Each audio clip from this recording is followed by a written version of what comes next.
Hello বন্ধুরা, welcome my YouTube channel. এই মুহূর্তে আমাদের মুখে সকলেরই আলোচনার বিষয় মোবাইল ফোনের রিচার্জের খরচ অনেকটাই বেড়ে গেছে।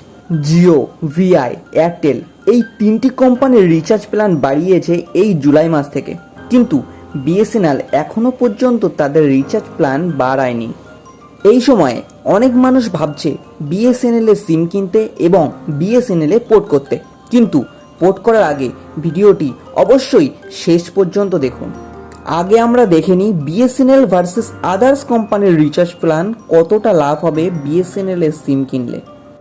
প্রথমেই চলে আসি বিএসএনএল। 30 দিনে আপনি পাবেন 90 জিবি ডাটা মাত্র 234 টাকায়। অন্যদিকে আদার্স কোম্পানি 28 দিন 1.5 জিবি পার ডে ডেটা 299 টাকায়। বিএসএনএল 84 দিনের plan 2 GB per day data মাত্র 485 টাকায়। অন্যদিকে আদার্স কোম্পানি 84 দিনের plan same 2 GB per day data 949 টাকায়। বিএসএনএল 1 বছরের 3 জিবি পার ডে ডেটা মাত্র 1699 টাকা। আদার্স টেলিকম কোম্পানি 3999 টাকায় 1 বছরের plan 2.5 GB per day data. চলুন এবার জেনে নিই আমাদের কি বিএসএনএল এর সিম পোর্ট করা উচিত কিনা। বিএসএনএল এর সিম অনেক জায়গায় নেটওয়ার্ক ভালো পায়, আবার অনেক জায়গায় নেটওয়ার্ক ভালো পায় না, কিন্তু চিন্তার কোনো কারণ নেই। টাটা বিএসএনএল এর সাথে যুক্ত হয়ে গেছে এবং 1 মাসের মধ্যে কয়েক হাজার টাওয়ার বসাবে।